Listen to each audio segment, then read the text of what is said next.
some breaking news as Daniel Gafford and the Mavericks have agreed to a 3-year contract extension. Welcome into Mavericks Today by Chat Sports. Jeffrey Cooperstein here with you guys, and I gotta be honest, I went and sat down for dinner with an old friend, and I got the notification from Charania that Gafford had agreed to an extension with the Mavericks, and I was pretty shocked by that. I did not think this was going to be something that the Mavericks were looking at this offseason. I thought Gafford was going to be a potential trade target. I thought that they were going to play this year out, and he would hit unrestricted free agency. But as it turns out, the Mavericks and Gafford come to an agreement to keep him in Dallas through the 2028-29 season. And this is just another sign that the Mavericks want to be big and they want to be physical. You now have Dereck Lively and Daniel Gafford locked in for at least the next 3 seasons.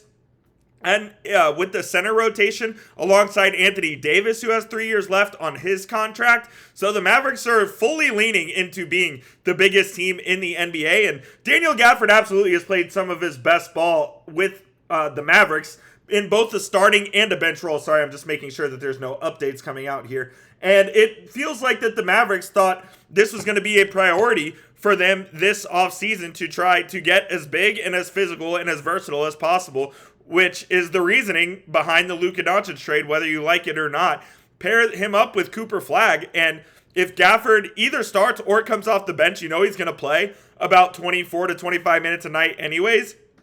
And the Mavericks thought that, hey, he's playing the best ball of his career with us. Centers are at an absolute premium right now here in the NBA. And so why not give him a 3-year, $60 million extension, or $54 million extension, excuse me. It was originally reported that it was going to be $60 million. Mark Stein came out and said it's 3 for $54. So that's the number we are going to roll with. Gafford wanted starter money on his next contract. That was the report all throughout the season, that that's what he wanted. And the Mavericks gave it to him. So Daniel Gafford, a 3-year, $54 million contract extension. Grade the extension for me in the comment section, A, B, C, D, or F. This will be the pinned comment on today's show. You'll see it at the top of the video. So grade the Daniel Gafford extension, A, B, C, D, or F. And of course, this is why you subscribe, because when breaking news happens, we have you covered with a video right here. I had to race home to get this video out to you guys. Look, this is the height of the NBA offseason. There's going to be news dropping left and right. That's why you stay locked into the channel. It's youtube.com/MavsTV. And another interesting part about the contract is, according to some, there's going to be no 6 months trade restriction for Daniel Gafford. So he'll be able to be traded immediately. So his $18 million a year salary could be something that the Mavericks look to move.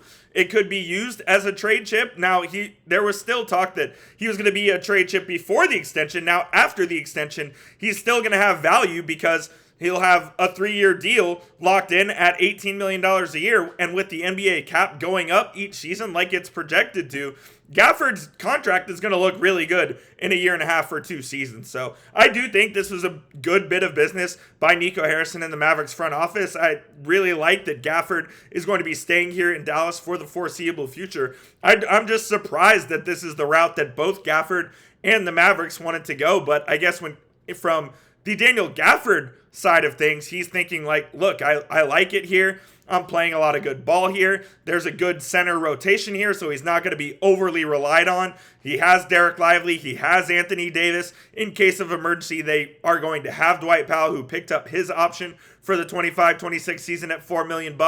And Gafford can either start or come off the bench. He can be a versatile chess piece for Jason Kidd to use in however he wants him. So from Gafford's side, I get wanting to stay in Dallas, but I also thought he might want to test the market after what I think was going to be another solid season from Daniel Gafford, whether it was in Dallas or somewhere else, had they traded him.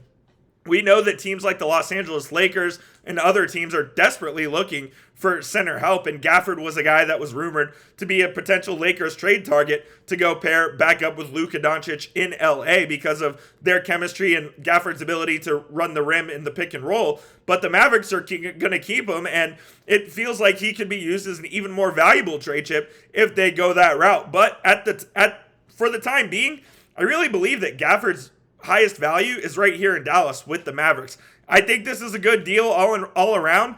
The Mavericks are going to, they have their big men locked up now with Anthony Davis for the next 3 years, Gafford for the next 4 seasons.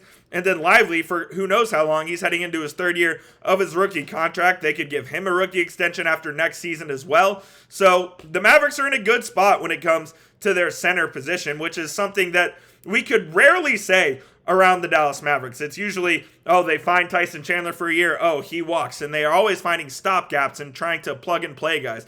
The Mavericks started Boban Marjanovic in a Game 7 in the NBA playoffs. That's how dire things were. And now they've swung the complete opposite way, where they've got probably the best center depth in the NBA if you consider Anthony Davis a center, which I know the Mavericks don't, but I personally do.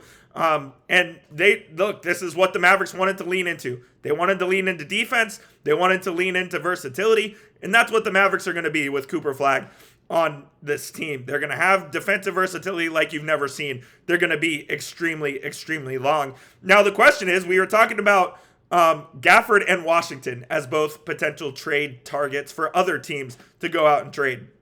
What does this mean for PJ Washington? Does that further put him on the trade block? Will the Mavericks be willing to listen to offers for Washington? We know it was reported by Mark Stein a couple of days ago that the Mavericks would like to keep both of them. Well, they're going to keep Gafford by all accounts. So Washington is up next. Will the Mavs end up getting an extension done with Washington? Will he play the year out? Will Washington end up being a part of a trade going forward? I do think there are questions surrounding his future now that the Gaffords' future is secure for at least the next 4 seasons in Dallas. And of course, Gafford can be traded. Like I said, there is no 6-month trade restriction, so the Mavs theoretically could trade him tomorrow if they wanted to. I don't think that's going to be the case, but they could. But I do think this opens up the possibility of PJ Washington being traded further. And I talked earlier on our second video of the day about how Cooper Flagg could possibly play the 2 next to PJ Washington at the 3, with AD at the 4 and Lively and Gafford at the 5 if the Mavs did keep Washington. And in my opinion, that's the vision that Nico Harrison has set out for this team. So it's entirely possible that that's the route that they end up going and keeping Washington, and they're just going to add on the fringes here. Will they re-sign Dante Exum? Will they go out and sign a Chris Paul or a Malcolm Brogdon or trade for a Colin Sexton? I think all of those are somewhat on the table, but as of right now, I would say that they're more than likely going to keep PJ Washington, and both Washington and Gafford will be on this roster next season, which, again, I'm pretty surprised about that. I got to be honest. I didn't see this extension coming. I really wasn't even thinking about it as a possibility for this year, but Gafford wanted it. The Mavs wanted to get it done, and so it got done. Daniel Gafford, contract extension, 3 years, $54 million, takes him through the 2028-29 season here with the Dallas Mavericks. A good bit of business by both the Mavs and Nico Harrison.